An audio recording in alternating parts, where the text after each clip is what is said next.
You could literally do whatever you can imagine with this jacket and get some really weird shapes going for warmth. The US military created some of the most famous jackets and coats on the planet.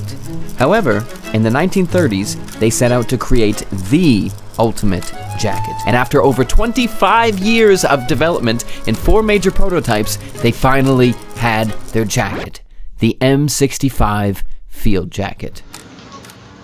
You talking to me? It was made with a new fabric, a revolutionary fastening system, and giant bellowed pockets. That's my favorite detail of the whole jacket. The M65 jacket is full of hidden features that make it universally loved, starting with some wild buttons. Look at this, one mystery button that doesn't fasten anything on the jacket at all. It's just floating there. And look at this, 2 buttons. 3 buttons, 4 buttons, 5 buttons, 6 buttons, 7 buttons, 8 buttons, 9 buttons, 10 buttons, 11 buttons, 12 buttons, 13 buttons, 14, 15 buttons. 15 buttons later meant the M65 was the most adaptable piece the US military has ever made. It also meant the M65 would get a cult following in the US. And I found it to be one of the best pieces of gear I ever had. This is probably the best jacket I've ever owned. This is one of the best freaking outdoor jackets I have ever owned.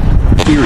And I bought 4 of them to see what all the hype was actually about. And I have to say, yeah, I see it. I like where everything has a purpose. That little random stray button, huge purpose. Every single thing up, look at this. Driving and you don't have gloves or you need extra wind protection, not a big deal. Open up the sleeve more to this triangle gusset gauntlet thing, and then you could, hold on. Look at that. I like little technical features like that, little useful things that you can kind of deploy on your jacket.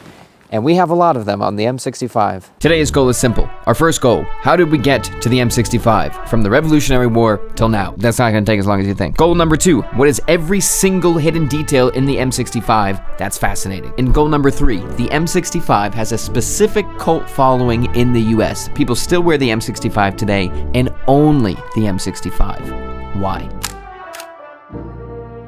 Maybe you already knew this, but I didn't. I was trying to draw a straight line and show you, like, there's the M65, and before that there was this jacket, before that there was this jacket. So we could see the straight evolution, and you kind of can do that, but also you can't at all. War, it changed dramatically in the last 200 years, so nobody knew how to dress for war for a pretty long time, and it killed a lot of people. It wasn't good, but we got the M65 out of it. Essentially, war was so different that one guy would shoot his gun, a huge puff of smoke would cover everything, cannons would do it, so you had to try and see your own people if you're going to command an army. So everybody was dressed bright, everybody's waving flags saying like, we're right here we are. And instead of trying to hide, the big thing was, let's look really put together and proper and have a nice show of force and just be intimidating in that way. Then slowly, as war progressed, people were like, okay, well, I think it was the British first, they had khaki on and that was really good at camouflage, and technology was getting better, so there was less smoke, guns were way more accurate, so all of a sudden people had to hide,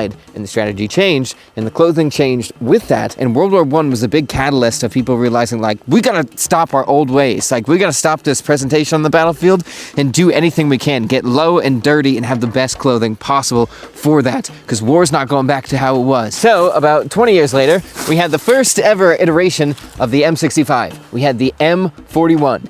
Notice how it looks nothing like the M65 that I'm wearing right now? It's because the M41 was terrible. All the soldiers were like, what is this? This is like a windbreaker that I would wear when I'm at home, not trying to fight a war. Really, the only sticking point on the M41 that soldiers liked was that the outside was cotton. So it was a lot more lightweight, they could move around a lot easier, and there was a wool lining on the inside. What's really important about cotton, and then when we get to the M65, Nyko, it's so uniform that if you want to waterproof something or make it more water resistant, you can put wax on it way easier. It will apply. It won't get stuck in all the fibers and be hard to spread or be impossible to spread. So that was good, and the soldiers could move a lot more.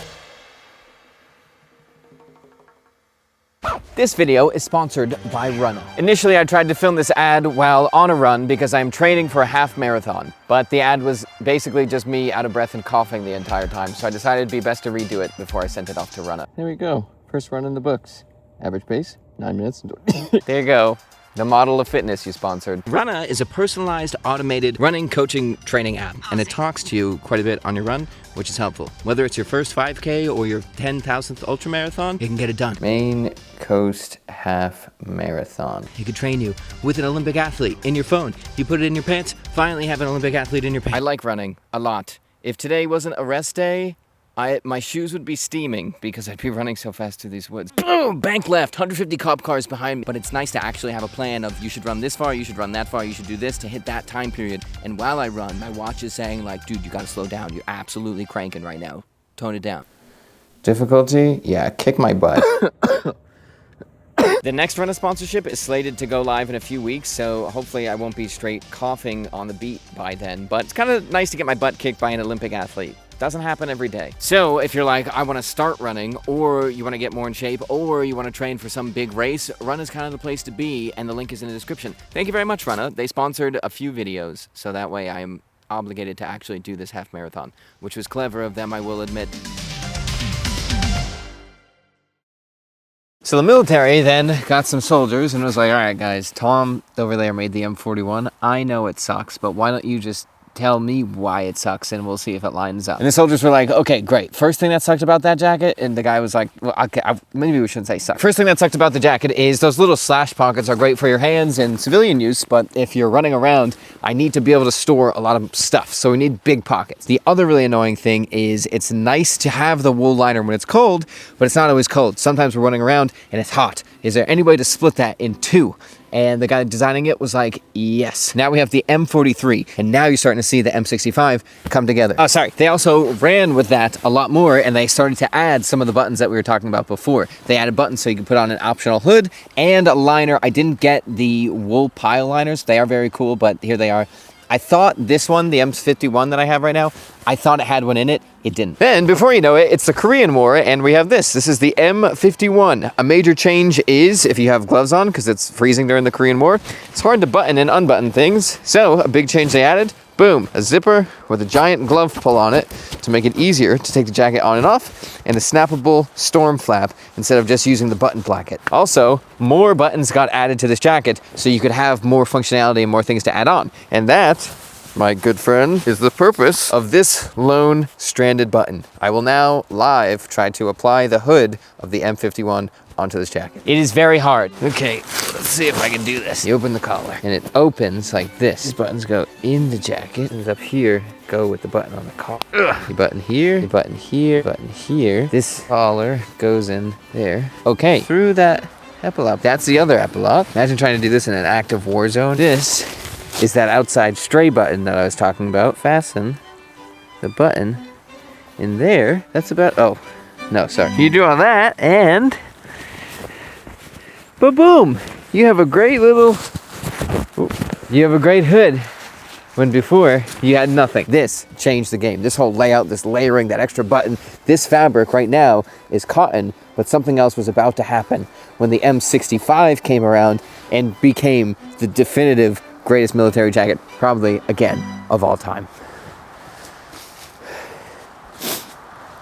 I'm just standing here because I really don't want to go through all the work of taking this button back off. It's fun to put it on, but this thing happens. Sometimes when I do these videos with the hoods, you have to put up so high and you have to tie all these things and put them on. I get stuck in the hoods and then I have a freaking panic attack. Okay, the M65, first made by Alpha Industries in 1965.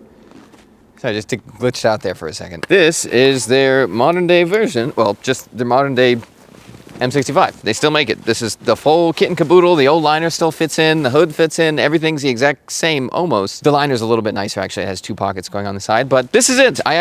This is probably the best fitting one of the bunch. I had to size down to an extra small from a small, but I like it a lot. And this has the liner in it, so it's a little tighter than normal. Now, the M65, it was gonna come out anyways. It wasn't just, they weren't gonna stop at the M51. Technology was changing, but it was also specifically starting to be adapted for or prepped for the Vietnam War, even though it really wasn't worn during the Vietnam War that much because it wasn't the right tool for the job. It was a little too warm, but we still have some updates that kind of suit Vietnam better than the M51. First thing, nylon. Adds a lot of stuff that we'll talk about in a little bit, but it also dries much faster than cotton. Also in the 60s, hello to Velcro. So there is Velcro all over this jacket. On the sleeve, I'm surprised they didn't use more actually, but on the sleeves and on the collar. And speaking of the collar, introducing one of the most legendary features of the M65, the stand collar with a very beautiful, clever design and some nice fluffy snow. Check out that Velcro. And soldiers were losing their hood all the time, which sucks when you're in a very rainy condition. Pull out the conveniently placed hood back here.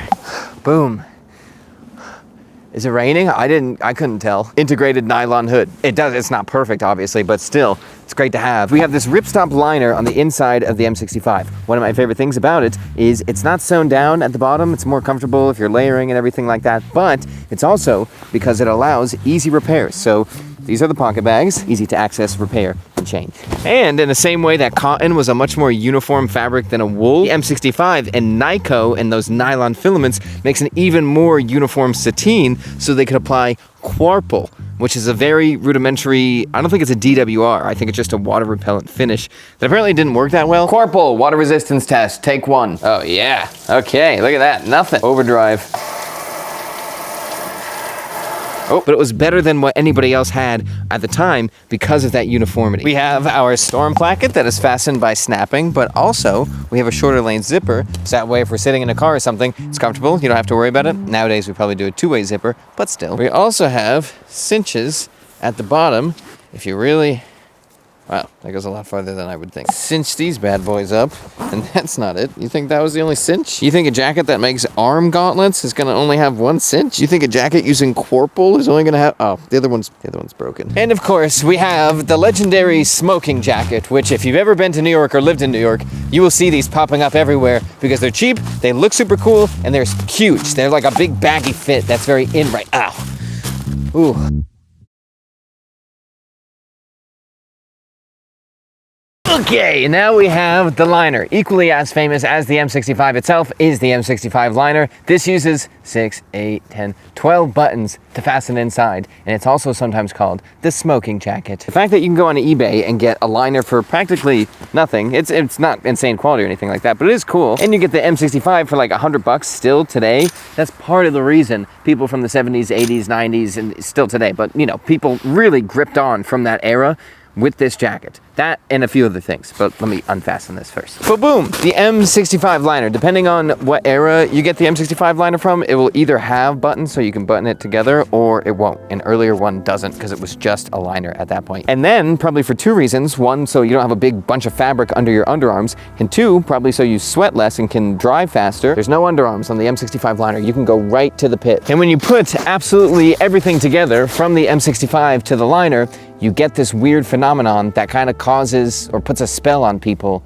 that like M65s. There is no other jacket on the planet that they want to wear ever. M65 for life. Blackie Thomas, shout out to Blackie Thomas. He has a whole YouTube channel basically devoted to little M65 hacks. People get obsessed with it because it is the most utilitarianly designed jacket of all time, but that's not it. There's a few other things happening. Nyko fabric was probably the last great natural and synthetic blended fabric that the military was using widely. It's very comfortable, it feels cozy, it doesn't make really loud noises when you're rubbing it together, it doesn't have to be ultra light. You have this kind of weighty, relaxed feel, along with the fact that the original M65 was this really beautiful green that as the jacket aged, softened and lightened and just got more and more beautiful.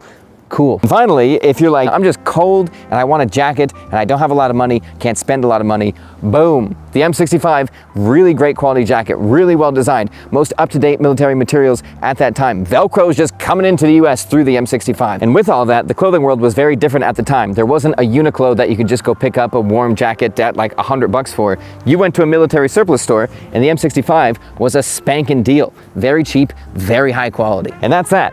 Dunk your hands in your pocket and go like this and look around. You'd probably be the coolest dude at a party. I'm going to a Christmas party today. I'm gonna wear the M65. I'll put hot chocolate in the pocket like this and I'm gonna suck it out.